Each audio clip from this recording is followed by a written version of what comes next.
नमस्कार, MNS news live में आप सभी का स्वागत है। मैं हूं आपके साथ अर्शी अंसारी। आइए देखते हैं देश और दुनिया की तमाम खबरें। शिखर की ओर बढ़ रहा मुंबई महाराष्ट्र एक बार फिर नीचे गिरते नजर आ रहा है। संजय राउत। शिवसेना पार्टी के बाला साहेब के भूमि पूजन समारोह की तैयारी एनसीपी पार्टी ने की सफलतापूर्वक की है। गठबंधन टूटने के लिए उद्धव ठाकरे का स्वार्थ और फिल्मी प्यार जिम्मेदार, चंद्रशेखर बावनकुले। आइए देखते हैं खबरें विस्तार से। शिखर की ओर बढ़ रहा मुंबई महाराष्ट्र एक बार फिर नीचे गिरते नजर आ रहा है। संजय राउत। जी हां, इस सुनहरे गिरोह का काम पूरा महाराष्ट्र जल्द ही जाना जाएगा। मैं बात नहीं करता मंत्री के बंगले पर, मंत्रालय के अंदर भी और बाहर भी धीरे धीरे ऊपर लाऊंगा। पत्रकारों को मेरी चुनौती है कि वे इस गिरोह की जांच करें। जी हाँ, मूल रूप से एकनाथ शिंदे को कोई मुख्यमंत्री नहीं मानता। ये बहुत ही दुर्भाग्यपूर्ण की है। महाराष्ट्र के मुख्यमंत्री का नाम शीर्ष 10 में नहीं है। महाराष्ट्र में मुख्यमंत्री को हमेशा एक प्रगतिशील राज्य के रूप में गिना जाता रहा है। आज महाराष्ट्र दिल्ली की गिनती में नहीं है। इस सरकार को उखाड़ फेंका गया है। महाराष्ट्र के पंख कतरने के लिए महाराष्ट्र की प्रगति और विकास कुछ लोगों को नजर नहीं आ रहा था।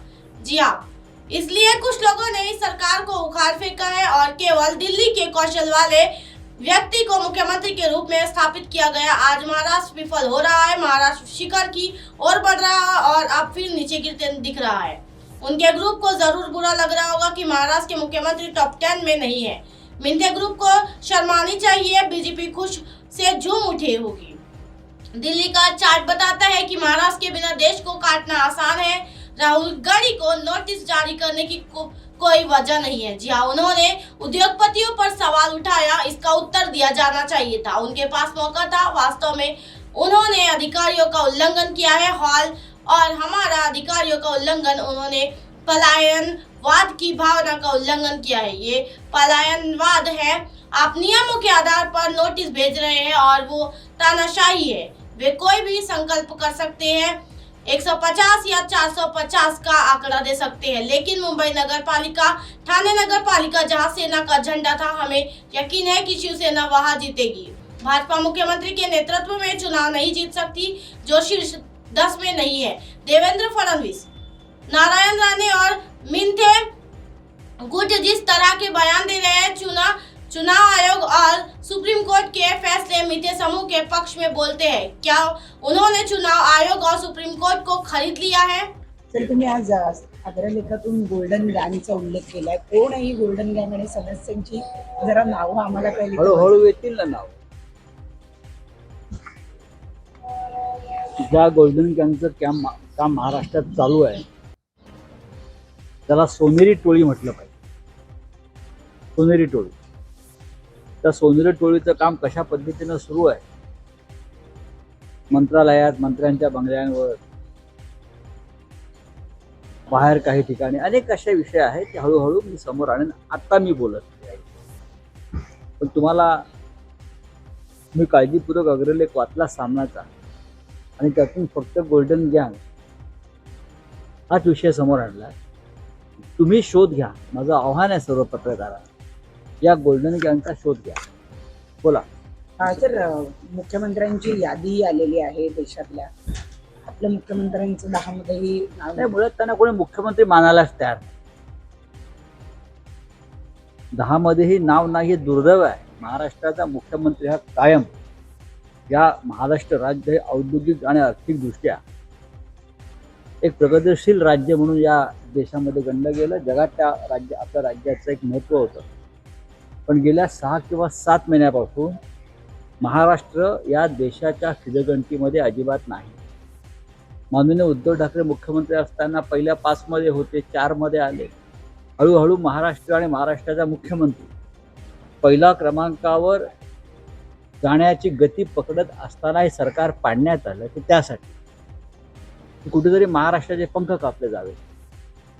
महाराष्ट्राची प्रगती आणि विकास काही लोकांना पाहवत नव्हता. त्याच्यामुळे हे सरकार पाडून फक्त दिल्लीची हस्तक असलेली व्यक्ती या मुख्यमंत्री पदावर बसवल्यामुळे आज महाराष्ट्राचे अधोगती सुरू आहे. उतराला लागलेली गाडी जी असते अशी ही उतराला लागलेली गाडी आहे या राज्याचं सध्याचं मुख्यमंत्री पद. म्हणून महाराष्ट्र शिखरावर जो निघाला होता तो परत खाली कोसळताना दिसतो. महाराष्ट्राचे मुख्यमंत्री पहिल्या 10 मध्येही नाहीत. त्याचं वाईट वाटलं पाहिजे त्या मिंदे गटाला खास करून आणि भारतीय जनता पक्षाच्या इकडल्या प्रमुख लोकांना, पण त्यांना आनंदाचा उकाळा फुटल्या असतो. हे दुर्दैव आहे. तर एक फार सुंदर मंत्र होता सेनापती बापटांचा, महाराष्ट्र मेला तर राष्ट्र मेले, मराठा विना राष्ट्र टाळा न चाले. आज महाराष्ट्राशिवाय राष्ट्र चालवणं. शिवसेना पार्टी के बाला साहेब के भूमि पूजन समारोह की तैयारी एनसीपी पार्टी ने सफलतापूर्वक की है। जी हाँ, ठाणे के मुंब्रा में करोड़ों रुपए के विकास कार्यों का भूमि पूजन आज सांसद डॉक्टर श्रीकांत एकनाथ शिंदे ने किया। ये भूमि पूजन समारोह राजनीतिक गलियारों में चर्चित रहा, क्योंकि बाला साहेब का भूमि पूजन शिवसेना सांसद ने किया था डॉक्टर श्रीकांत एकनाथ शिंदे, लेकिन पूरे मुंब्रा शहर में बैनर लगाए गए थे। एनसीपी पार्षद संजय किनी, अनित किनी, राजू अंसारी, विशु भगई और मोरेश्वर किनी ने ये बैनर लगाए थे, लेकिन बैनर पर एनसीपी विधायक जितेंद्र आवाड की फोटो नहीं थी। जी हाँ, खास बात यह है कि जब सांसद डॉक्टर श्रीकांत शिंदे भूमि पूजन समारोह में आए तो इन 5 नागर सेवकों ने सांसद डॉक्टर श्रीकांत शिंदे का स्वागत किया। इससे पहले भी इन पार्षदों ने मुख्यमंत्री एकनाथ शिंदे, सांसद डॉक्टर श्रीकांत शिंदे और नरेश महेश के बैनर लगाए थे। इस वजह से क्या जल्द बाला साहेब की शिवसेना पार्टी में शामिल होगी राष्ट्रवादी कांग्रेस के ये 6 पार्षद? इन चर्चाओं को होने दे। यकीन है, 100% यकीन है, जब भी हम उसका भूमि पूजन करेंगे तभी ऐसा ही बोर्ड जो है वो आकर लगाने वाले हैं, क्योंकि आदत से मजबूर है, आदत जा नहीं सकती। तो ये मुंब्रा में और मुंब्रा, कलवा, खारेगांव, इस सभी क्षेत्र में कई गए सालों में जो है इस ठाणे महानगर पालिका के माध्यम से काम हुआ। आज माननीय मुख्यमंत्री महोदय के माध्यम से काम यहाँ पर हुआ। आज ठाणे महानगर पालिका के ऊपर शासन किसका है? शिवसेना का, बराबर। अगर हम सोचते अरे हमारे यहाँ पर नगर सेवक नहीं है, यहाँ पर हमने निधि देना नहीं चाहिए, यहाँ पर सभी दूसरी पार्टी के नगर सेवक है, ऐसे होता है, बाकी शहरों में होता है, लेकिन हमने कभी ये भेदभाव किया नहीं। हमने हमेशा जो है इस कलवा मुंब्रा को निधि देने का काम जो किया है, इसलिए आज कलवा मुंब्रा में इतने बड़े पैमाने पर सीमेंट कंक्रीट के रोड हो, पानी की व्यवस्था हो, ये सब जो काम है ये यहाँ पर हमने गए कई सालों में करने का काम यहाँ पर किया है। आज 6 करोड़ का निधि यहाँ पर इसका भूमि पूजन हम कर रहे हैं और आने वाले समय में इसकी मुझे लगता है कि कई गुना ज्यादा निधि जो है इस मुंब्रा में आने वाले समय में मिलेगा। तो मैं फिर से एक बार राजन जी किनी और उनके सभी नगर सेवक उनके साथ में जो है और इस सभी मुंब्रा के नगर सेवकों को धन्यवाद अदा करता हूँ। गठबंधन टूटने के लिए उद्धव ठाकरे का स्वास्थ्य और फिल्मी प्यार जिम्मेदार, चंद्रशेखर बावनकुले। जी हाँ, बाला साहेब ठाकरे ने हिंदुत्व को बचाने की कोशिश की, लेकिन उद्धव ठाकरे ने हिंदुत्व को तोड़कर उनकी पीठ में छुरा घोंप दिया। लेकिन अब उन्हें गलती का एहसास हो गया है। देर से आई समझदारी की मैं गलत था, लेकिन अब स्थिति अकथनीय है। जी हाँ, गठबंधन तोड़कर कांग्रेस की विचारधारा को स्वीकार करते हुए उन्होंने भाजपा की पीठ में छुरा घोंपा और गठबंधन तोड़ दिया। इसलिए गठबंधन टूटने के लिए उद्धव ठाकरे का स्वार्थ और पुत्र प्रेम ही जिम्मेदार है। जब सावरकर का अपमान हो रहा था तो उन्होंने अपना मुंह बंद लिया था ताकि सरकार चली जाए। अब उद्धव ठाकरे को हिंदुत्व की बात करने का कोई अधिकार नहीं है। भाजपा शिवसेना युती टिकवण्यामध्ये माननीय स्वर्गीय बाळासाहेब ठाकरेजी आणि प्रमोद महाजनजी, नंतर स्वर्गीय गोपीनाथजी, माननीय नितीन गडकरीजी, या सर्वांनी राज्यातल्या नेत्यांनी युती टिकवली, देवेंद्रजींनी टिकवली। पण उद्धव ठाकरेंनी हिंदुत्वाला लात मारून काँग्रेस राष्ट्रवादीचा विचार स्वीकारून भाजपाच्या पाठीत खंजीर खुपसून युती तोडली.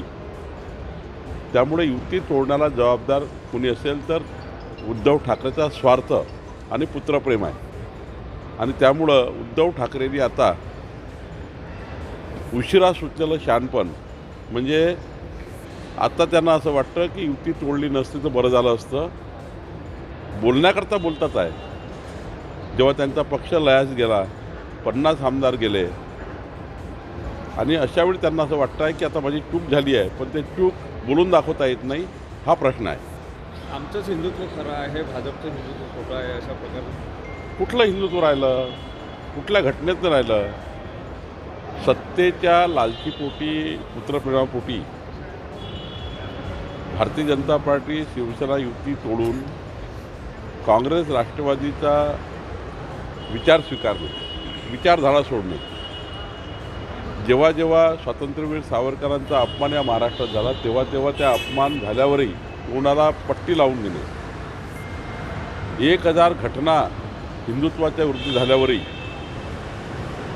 उद्धव ठाकरेजींनी एक शब्द सरकार जाईल म्हणून न बोलणे.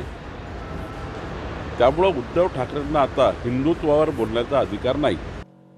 अब आप हमारे चैनल को आपके मोबाइल पर भी देख सकते हैं। मोबाइल ऐप पर देखने के लिए प्ले स्टोर से MLS news TV app download करें। इंस्टा, लिंक, ट्विटर, हाईकुक, फेसबुक और कई सोशल मीडिया के प्लेटफॉर्म पर हमारा चैनल उपलब्ध है। आप इसे यूट्यूब पर भी देख सकते हो। आप हमारे चैनल को लाइव भी देख सकते हो www.mlsnews.com पर। फिलहाल वक्त हो चला दर्शकों ब्रेक का। ब्रेक से लौटने के बाद देखिएगा देश और दुनिया की तमाम खबरें। बने रहिए MLS न्यूज पर। नमस्कार।